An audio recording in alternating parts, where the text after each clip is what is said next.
नमस्कार, आप सभी का स्वागत है हमारे चैनल डीएनएस पे। मैं हूं शुभम और आज के इस वीडियो में हम बात करने वाले हैं कि गोरखपुर यूनिवर्सिटी से एलएलबी कैसे करें, उसका सिलेबस क्या है, उसका पेपर पैटर्न क्या है, नंबर ऑफ सीट्स कितनी है, उसके कट ऑफ कितने जाते हैं और सबसे जरूरी बात उसकी एलिजिबिलिटी क्या है और साथ ही साथ हम उसकी तैयारी कैसे कर सकते हैं। इस वीडियो में हम कंप्लीट इंफॉर्मेशन देने वाले हैं कि गोरखपुर यूनिवर्सिटी से आप एलएलबी कैसे कर सकते हो। सबसे पहले अगर देखा जाए तो यहां पे देखिए, सबसे पहले अगर देखिए एलिजिबिलिटी क्राइटेरिया हम लोग देख लेते हैं कि एलिजिबिलिटी क्राइटेरिया क्या रहने वाली है। तो देखिए, बैचलर ऑफ लॉ जो एलएलबी की डिग्री है, ये क्या है, 3 इयर्स का कोर्स होता है, 3 साल के एक ये लॉ की डिग्री आपको मिलती है। इसमें 2 कंडीशन रखा गया है। पहली चीज तो आपका परसेंटेज रखा गया है, ग्रेजुएशन में कितना परसेंटेज होना चाहिए, और दूसरा सबसे इंपॉर्टेंट बात, ये एक प्रोफेशनल कोर्स है, ये बार काउंसिल ऑफ इंडिया के द्वारा चलाया जाता है। तो इसके साथ साथ आप कोई भी दूसरा कोर्स या डिप्लोमा कोर्स कुछ भी नहीं कर सकते हैं। आइए हम डिटेल में इसको देखते हैं। पहला जो पॉइंट इसमें बोला गया है, क्या बोला गया देखते हैं। In order to get admission in 3 years LLB course, अगर आप चाहते हैं 3 साल के एलएलबी कोर्स में एडमिशन लेना, तो applicants of the general, OBC and SC and ST categories will have to achieve minimum 45% marks। यानी कि अगर आप जनरल कैटेगरी से हो तो आपको 45% मार्क्स आपके ग्रेजुएशन में होने चाहिए, तभी आप एलिजिबल माने जाओगे। दूसरा, अगर आप ओबीसी हो तो 42% होना चाहिए, और अगर आप SC ST हो तो आपको 40% मार्क्स आपके ग्रेजुएशन में होने चाहिए। आगे क्या कहता है, respectively in their final year examination, आपके फाइनल ईयर में इतने मार्क्स होने चाहिए। UG and PG required for eligibility according to their rules the bar council of India. तो ये कोर्स क्या होता है, बार काउंसिल ऑफ इंडिया के द्वारा रेगुलेट किया जाता है, चलाया जाता है, उसका सिलेबस सब कुछ बार काउंसिल ऑफ इंडिया के द्वारा निर्धारित होता है। तो बार काउंसिल ऑफ इंडिया के अनुसार आपके इतने मार्क्स होने चाहिए, जो कि आपको मैंने अभी बताया। आगे हम देखते हैं दूसरा कंडीशन, आप ध्यान से समझिएगा क्या कहता है कि admission process will be conducted according to the latest available criteria of bar council of India LLB. वही चीज मैंने बताया कि इसमें जो भी प्रोसीजर होगा, जो भी चीजें होगी, वो सब कुछ बार council of India he decide करता है। अब क्या किया जा रहा है इसमें, LLB 3 years is a full time regular course, यानी क्या ये फुल टाइम रेगुलर कोर्स है। और फुल टाइम रेगुलर कोर्स होने का मतलब ये है कि आप इसके साथ कोई दूसरा कोर्स नहीं कर सकते हो, ठीक है। जैसे आप पोस्ट ग्रेजुएशन करना चाहो और एलएलबी भी करना चाहो तो ऐसा आप नहीं कर सकते हो, यहाँ पे साफ यहाँ पे मना किया गया है। Student can not take admission in any other courses, degrees, diploma, research etcetera. यानी किसी डिग्री या किसी डिप्लोमा या फिर रिसर्च में आप किसी इन तीनों में से एडमिशन नहीं ले सकते हो जब आप एलएलबी परस्यू कर रहे हो तो। ऑफ दिस और एनी अदर यूनिवर्सिटी इंस्टीट्यूशंस, ठीक है, किसी भी, या तो आप डीडीयू से या फिर किसी भी अदर इंस्टीट्यूट से भी नहीं कर सकते हो, बार काउंसिल ऑफ इंडिया ने यहां पे मना किया है। Such candidates who are government employees और student of any other courses will not be consider eligible for this course. कोई अगर गवर्नमेंट एम्प्लॉय है या फिर कोई दूसरे कॉलेज में मान लीजिए बीए करके एमए कर रहा है या बीएससी करके एमएससी कर रहा है या कोई अलग कोर्सेज कर रहा है, तो वो एलिजिबल नहीं होगा यहां पे क्या करने के लिए, एलएलबी करने के लिए। सिंपल सी बात ये है कि आप ग्रेजुएशन के बाद एलएलबी कर सकते हो, लेकिन सिर्फ एलएलबी कर सकते हो, कोई और दूसरा कोर्स, डिप्लोमा, सर्टिफिकेट कोर्स नहीं कर सकते हो। यहाँ पे साफ साफ मना किया गया है। और ये जो कोर्सेस रेगुलेट किया जाता है, जो चलाया जाता है, वो बार काउंसिल ऑफ इंडिया के द्वारा चलाया जाता है। तो ये दोनों कंडीशन आपको पता होना चाहिए। चलिए आगे बढ़ते हैं, अगला हम देखते हैं। तो इसका जो सिलेबस होता है, इसका एलएलबी का जो सिलेबस है, आइए हम उस सिलेबस को देखते हैं। सिलेबस में देखिए आपको इंग्लिश और हिंदी के क्वेश्चंस मिलेंगे। यहाँ पे मैंने एंड लिखा है, ध्यान दीजिएगा इस चीज को।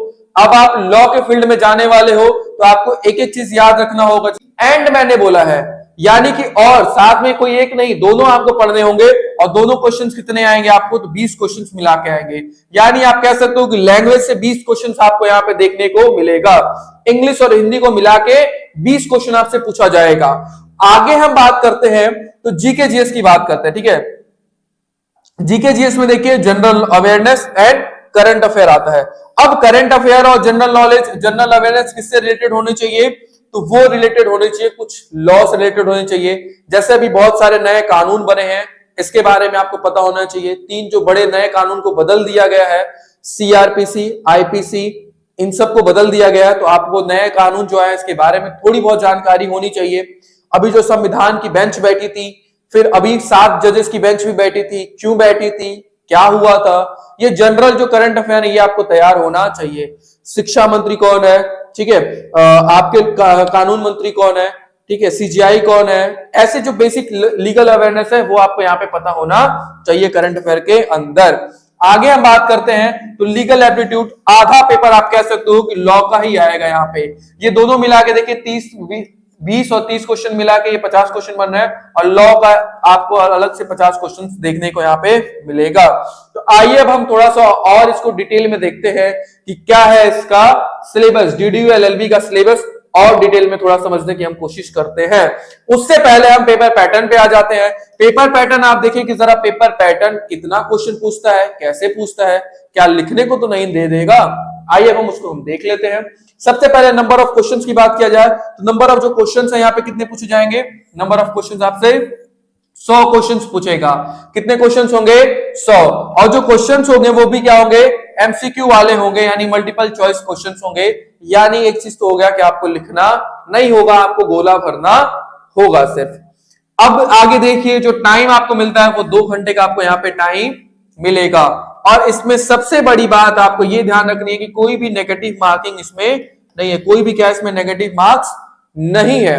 पेपर का जो मीडियम होता है वो हिंदी और इंग्लिश दोनों में ही मिलेगा आपको, यानी आपको ये भी समस्या नहीं आएगी कि आपका हिंदी मीडियम है, इंग्लिश मीडियम है, आपको दोनों ही भाषाओं में आपको वहां पे पेपर मिलेगा, तो आप आसानी से वहां पे पेपर को सॉल्व कर पाओगे। आगे हम बात करते हैं टोटल नंबर की। अगर हम बात करें तो 200 नंबर का ये पेपर रहने वाला है, और पेपर का जो मोड होगा ये ऑफलाइन होगा, यानी आपको पेन और पेपर पे टेस्ट देना होगा।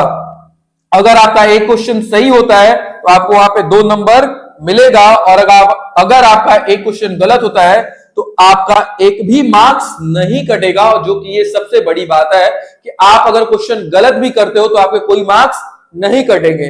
इसका मतलब क्या हुआ कि बच्चों 100 क्वेश्चन 100 अटेम्प्ट। जो भी बच्चा फॉर्म भर रहा है एडमिशन के लिए, एंट्रेंस एग्जाम अगर दे रहा है तो वो 100 क्वेश्चन जरूर भर के आएगा। कोई मतलब नहीं है कि आपको कितने क्वेश्चन आ रहे हैं कितने नहीं, हालांकि एडमिशन चाहिए तो आपको अच्छे से पढ़ना होगा। पर अगर जो क्वेश्चन नहीं आ रहा है तो छोड़ के मत आइएगा, उसको गोला भर के ही आइएगा।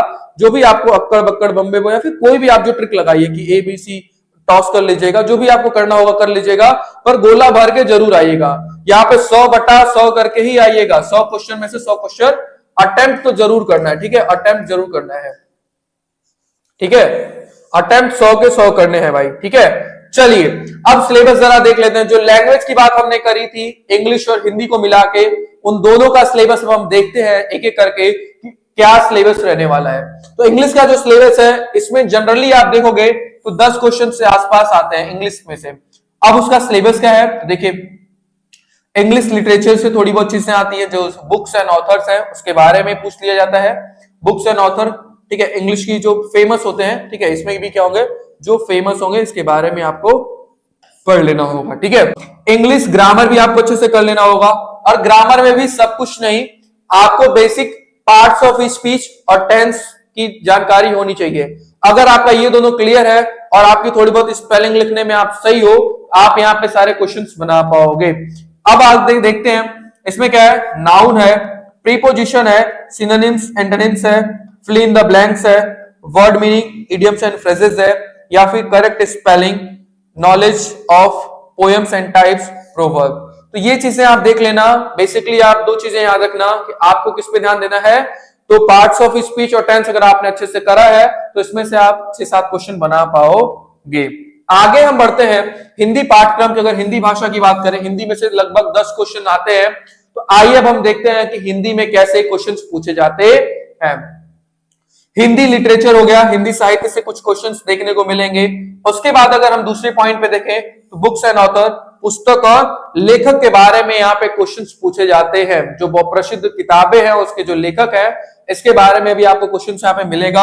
आगे हम तीसरा देखते हैं तो हिंदी ग्रामर, हिंदी व्याकरण से भी आपको यहाँ पे क्वेश्चंस देखने को मिलेगा, जिसमें आपका आ गया नाउन, संज्ञा, क्रिया आ गया, समास आ गया, सर्वनाम आ गया, संधि विच्छेद आ गया, तत्सम तद्भव आ गया, कारक आ गया, रस छंद अलंकार और विशेषण। तो ये सारे जो टॉपिक्स हैं इसको आप अच्छे से कर लीजिएगा। आपके मैक्सिमम क्वेश्चंस यहां से बन जाएंगे। हम लोग वो चीजें यहाँ पे आपको बता रहे हैं कि बहुत ही लिमिटेड चीजें हम बता रहे हैं यहाँ पे फिल्टर करके। और अगर आपने इस चीज को अच्छे से तैयार कर लिया तो आपका समझ लो कि 10 में से आप यहाँ पे 7 से 8 क्वेश्चन इजीली बना पाओगे। और अगर आप 7 से 8 क्वेश्चन बना रहे हो यानी कि आप 70 से 80% क्वेश्चन सही कर रहे हो, यानी क्या है, आपका पहली राउंड में ही कट ऑफ क्लियर होने वाला और सिलेक्शन होने वाला है। इसलिए आप इन चीजों को, जितनी चीजें हम लोग बता रहे हैं, इसको आप जरूर अच्छे से फॉलो करें और इसकी प्रिपरेशन आप अच्छे से जरूर करें, ठीक है। बिकॉज कंपटीशन थोड़ा सा अच्छा खासा रहता है लॉ के अंदर। अब सबसे जरूरी बात, लॉ के अंदर आपने सभी ने देखा कि 50 क्वेश्चन जो है वो सीधे सीधे, यानी पेपर का आधा 50 क्वेश्चन आपको लीगल एप्टीट्यूड लॉ का आने वाला है एलएलबी एंट्रेंस एग्जाम में। तो आइए अब हम देखते हैं वो 50 क्वेश्चन, यानी पूरा आधा पेपर ही ये है। तो आधा पेपर को कैसे तैयार करना है, क्या टॉपिक रहने वाला है, कैसे तैयारी करनी है, वो सब हम आपको यहाँ पे बताने वाले हैं। लीगल एप्टीट्यूड यानी कानूनी योग्यता के बारे में तो पूरा कानून आपसे तो नहीं पूछेगा, पर हाँ इतनी उम्मीद तो करेगा कॉलेज कि आप लॉ करने जा रहे हो तो आपको बेसिक जानकारी तो होनी चाहिए, ठीक है। आप जैसे बाइक का लाइसेंस लेने जाते हो तो आपको ये बेसिक तो पता होना चाहिए ना कि क्लच क्या होता है, ब्रेक क्या होता है, स्लेटर क्या होता है। इतनी बेसिक चीजें तो आपको पता होना चाहिए।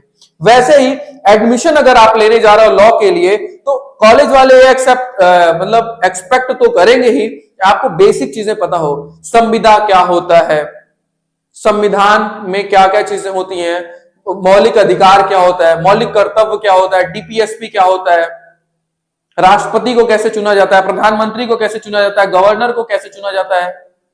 तो इतनी बेसिक जानकारी आपके पास होनी चाहिए बेसिक लॉ की। ये अब देखिए, अब इसमें देखिए 50 को जो क्वेश्चंस आते हैं वो उसमें टॉपिक कौन कौन से हैं। तो 50 क्वेश्चन का टॉपिक देखिए क्या है, लॉ ऑफ कॉन्ट्रैक्ट, संविदा का कानून। जैसे ये तो आप रोज करते होंगे, पर अभी आपको मैं पढ़ाऊंगा तब आपको पता चलेगा। लॉ ऑफ कॉन्ट्रैक्ट, कॉन्ट्रैक्ट आप रोज करते हैं, मैं बता रहा हूं आपको। अब ये कैसे करते हैं ये हम आपको क्लास में बता देंगे। अभी हम लोग सिलेबस देख रहे हैं तो सिलेबस से देखते हैं। आगे हम बात करते हैं कॉन्स्टिट्यूशनल लॉ यानी संवैधानिक कानून। Most important. मैं 2 बार इसलिए कह रहा हूं क्योंकि सच में ये बहुत इंपॉर्टेंट है। तीसरी बार बोल दिया क्यों, क्योंकि यहां से बहुत ज्यादा क्वेश्चंस आपको देखने को एंट्रेंस एग्जाम में मिलने वाला है।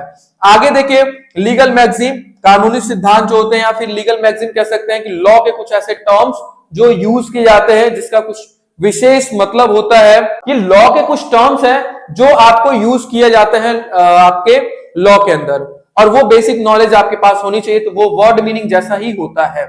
लीगल टर्म्स हो गया, ठीक है। और क्रिमिनल लॉ की बेसिक जानकारी आपके पास होनी चाहिए। क्रिमिनल लॉ की क्या होनी चाहिए, बेसिक जानकारी होनी चाहिए। आगे देखिए, तो हिंदू मैरिज एक्ट की थोड़ी बहुत चीजें आपको पता होनी चाहिए कि कैसे सपिंडा रिलेशन क्या होता है, कैसे शादी होती है, कैसे डाइवोर्स होता है, कैसे रजिस्ट्रेशन होता है। बहुत ही बेसिक चीजें।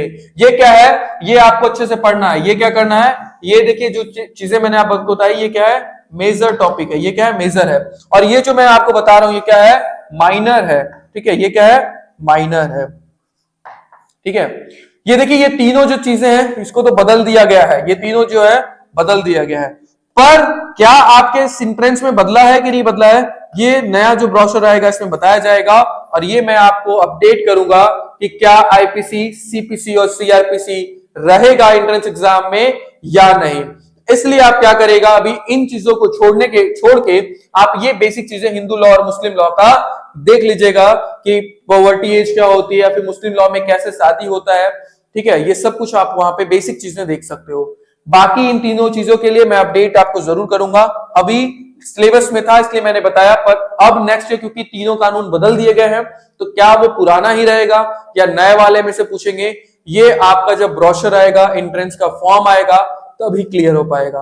तो उससे पहले आप क्या करें, ऐसे बैठ जाएंगे? जी नहीं, आपको ये सारी चीजें करनी है, ये आपको अच्छे से करना है, आपको इस पे कमांड कर लेना है बहुत अच्छे से। अगर आपने इस पे अच्छे से कमांड किया तो आप इसमें से 20 से 25 क्वेश्चन तो यहीं से बना ले जाओगे, इसलिए आपको इसको बहुत अच्छे से करना है। और बाकी इन तीनों को अभी आप होल्ड ऑन कर दीजिएगा, इस पे जैसे ही अपडेट आएगा मैं जरूर बताऊंगा, और थोड़ी बहुत अगर टाइम मिले तो आप ये भी देख लीजिएगा। आगे हम बढ़ते हैं, तो कॉन्स्टिट्यूशनल लॉ की मैंने बात करी थी, पिछले स्लाइड में हमने बात करा था कॉन्स्टिट्यूशनल लॉ का। तो अब हम उसका सिलेबस पूरा देखते हैं। उसमें हम देखते हैं पहला जो हमारा पॉइंट है, हिस्टोरिकल अंडरपिनिंग्स।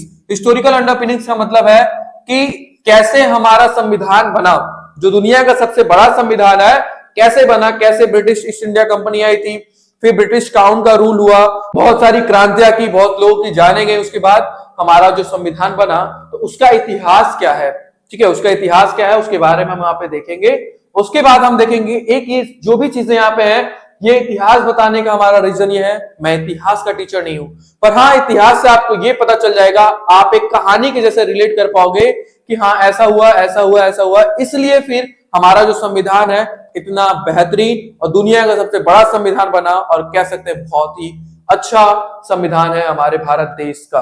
तो इसलिए आपको हिस्टोरिकल अंडरपिनिंग्स पढ़ना बहुत जरूरी है ताकि आप पूरी कहानी को समझ पाओ, इसलिए मैं यहाँ पे इस टॉपिक को रखा हूं, और ये भी मैं बहुत अच्छे से आपको कनेक्ट करा के पढ़ाने वाला हूं। आगे हम देखते हैं यूनियन एंड इट्स टेरिटरी, ठीक है, उसके बाद प्रीएम्बल, प्रस्तावना, सिटीजनशिप, नागरिकता के बारे में भी आपको पढ़ना है, कौन नागरिक होता है भारत का, कौन नहीं होता है, एनआरआई क्या होता है, फंडामेंटल राइट्स यानी मौलिक अधिकार, ये आपको बहुत अच्छे से पता होना चाहिए। मौलिक अधिकार से बहुत सारे क्वेश्चंस आपको देखने को मिलता है। आगे हम बात करें डीपीएसपी यानी राज्य के नीति निर्देशक सिद्धांत से भी कुछ क्वेश्चंस देखने को मिलता है।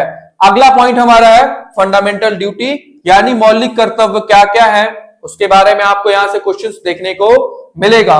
अगला पॉइंट हमारा है यूनियन लेजिस्लेचर एंड एग्जीक्यूटिव यानी संघ विधायिका और कार्यपालिका। देखिए जो सरकार होती है इसमें क्या होता है, तीन बॉडी होते हैं, एग्जीक्यूटिव, लेजिस्लेशन, जुडिशरी।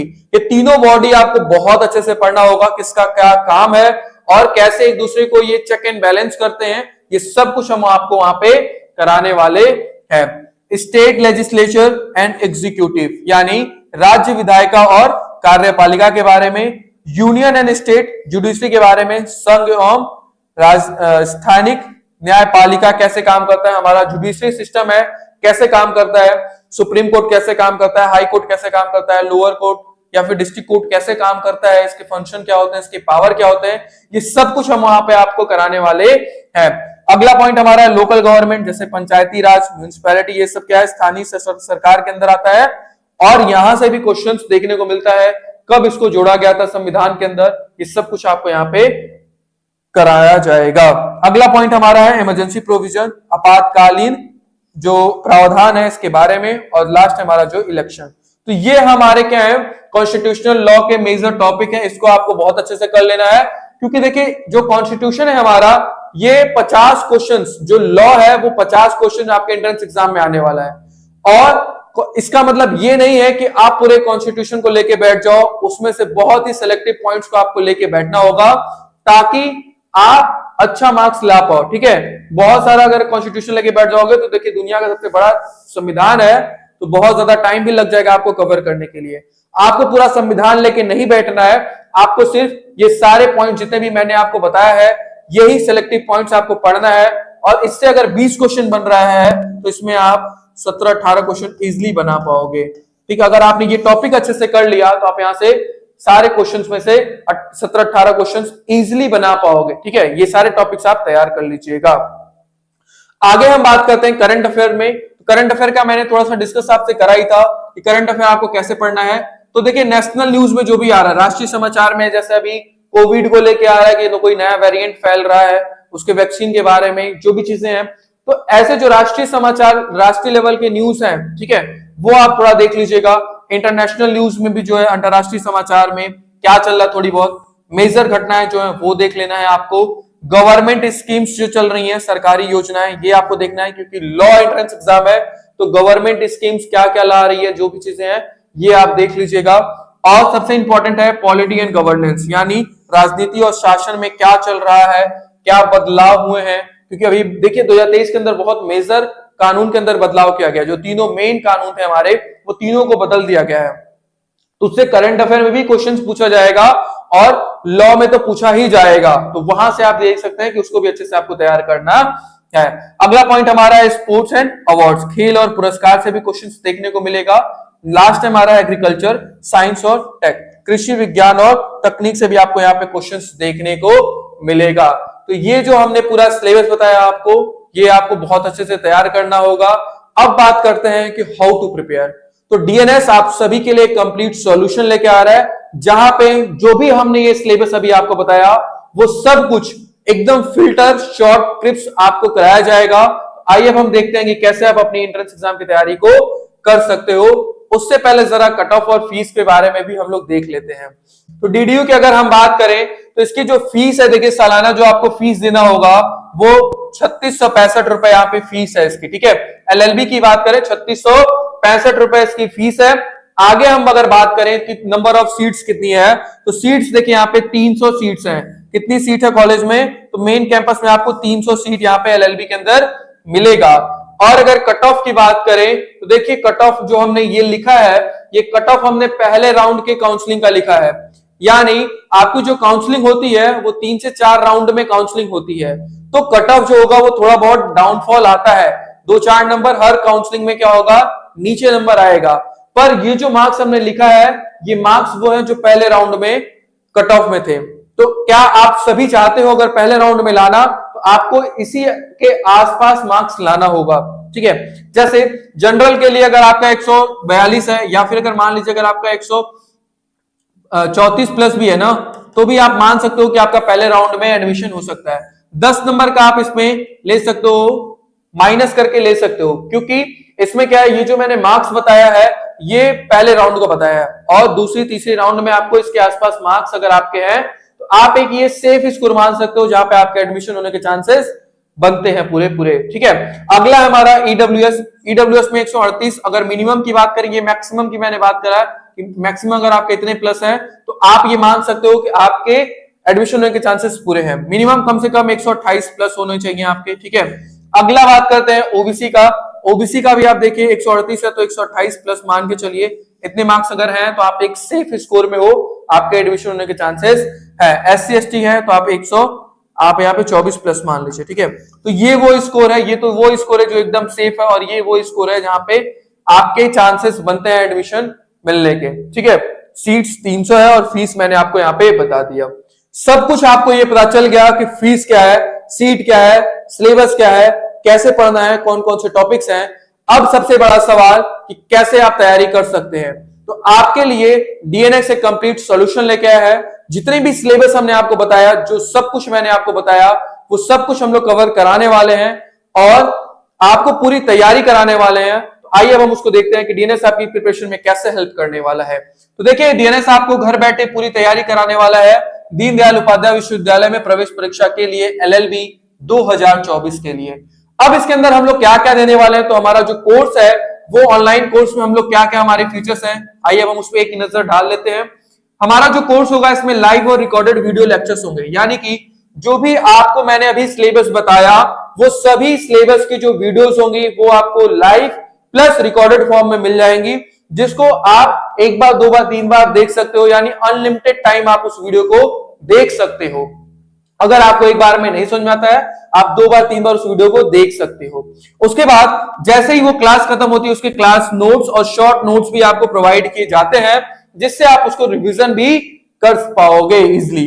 अगला है हमारा, जैसे ही मान लीजिए कोई टॉपिक कंप्लीट होता है, आपको प्रैक्टिस सेट भी मिल जाएगा, जिससे आपको यह पता चलेगा कि जो हमने पढ़ा क्या हम उससे क्वेश्चंस को बना पा रहे हैं या नहीं। अगर बना पा रहे हैं तो उसको और अच्छे से तैयारी करते रहेंगे, अगर नहीं बना पा रहे हैं तो फिर से हम क्लास लेक्चर्स को देखेंगे और फिर से हम क्वेश्चंस को बनाएंगे। और अगर फिर भी क्वेश्चन ना बने तो आपको 1-to-1 मेंटरशिप मिल रहा है, आप वहां पे आप डिस्कस कर सकते हैं कि कैसे आप अपने मार्क्स को आप इंप्रूव कर सकते हैं। आगे हम बात करें तो चैप्टर वाइज आपको वहां पे क्या होगा, ऑनलाइन टेस्ट भी मिलेगा। जैसे मान लीजिए कोई भी एक टॉपिक होता है, आपको उसका तुरंत चैप्टर वाइज टेस्ट भी मिल जाएगा, जहां पे आप देख सकते हो कि कितने क्वेश्चंस आप बना पा रहे हो। आगे है फुल लेंथ टेस्ट, जिससे आपको अगर आप एंट्रेंस एग्जाम में बैठोगे तो आपको वो पेपर नया नहीं लगेगा, क्योंकि फुल लेंथ टेस्ट आपको हम इतनी बार करा देंगे कि आप जब एंट्रेंस एग्जाम देने जाओगे तो आपको वो पेपर नया नहीं लगेगा। आप आसानी से 2 घंटे बैठ के फुल कंसंट्रेशन के साथ क्वेश्चंस को कर पाओगे, अगर आपने पहले से ही फुल लेंथ टेस्ट करके गया है तो। अगला है हमारा प्रीवियस ईयर क्वेश्चन पेपर। तो देखिए यहाँ पे प्रीवियस ईयर क्वेश्चन पेपर तो नहीं मिलता है, पर इसी के आधार पे जो बहुत सारे रिव्यू लिया गया हम लोगों ने, और बच्चों का रिव्यू और क्वेश्चंस हम लोगों ने कलेक्ट किया, उसके आधार पर हम लोग एक मॉडल पेपर तैयार करेंगे, जिसमें 5 साल में जो भी क्वेश्चन जैसे पूछे गए होंगे उसको हम इसमें लाएंगे आपके लिए, ताकि आप अच्छे से तैयारी कर पाओ। इसलिए यहाँ पे हमने एक मॉडल पेपर भी रखा है, आप वहां से तैयारी कर सकते हो।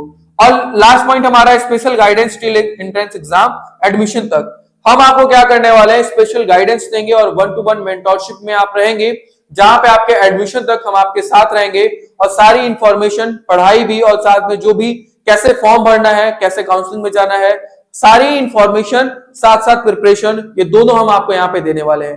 कह सकते हो आपके एक कंप्लीट पैकेज है आपके एडमिशन के लिए एलएलबी में। और ये जो कोर्सेज की हमने फीस रखी है बहुत ही नॉमिनल रखा है, और अभी 50% ऑफ है, यानी एट जस्ट 1000 रुपीज में ये सारी चीजें आपको यहाँ पे मिलने वाली है। और साथ ही साथ यूट्यूब पे भी हम बहुत सारी चीजें आपको फ्री ऑफ कॉस्ट लेके आएंगे, इसलिए हमारे चैनल को सब्सक्राइब जरूर कर लें। ये हमारे कुछ सिलेक्टेड बच्चे हैं जो अलग अलग डिफरेंट कोर्सेज में अभी पढ़ाई कर रहे हैं, वहां पे ये आप देख सकते हो। तो अगर आप चाहते हो कि आपकी फोटो भी यहाँ है, आप अच्छे से तैयारी करो और नेक्स्ट ईयर आपकी फोटो यहाँ पे लगे। और ये रहा हमारा पूरा कंप्लीट इंफॉर्मेशन एलएलबी को लेके। तो जो भी बच्चे एलएलबी की तैयारी करना चाहते हैं हमारे कोर्स के साथ एनरोल हो सकते हैं। और अगर वीडियोस अच्छी लगी हो तो वीडियोस को लाइक करें, कमेंट करें, ताकि हम और इंफॉर्मेटिव वीडियोस आपके लिए लाएं, और बहुत सारी फ्री यूट्यूब पे सीरीज हम आपके लिए लेके आए। उसके लिए हमारे चैनल को सब्सक्राइब कर लें। आज के लिए इतना ही, मिलते हैं नई वीडियो के अंदर। Thank you so much.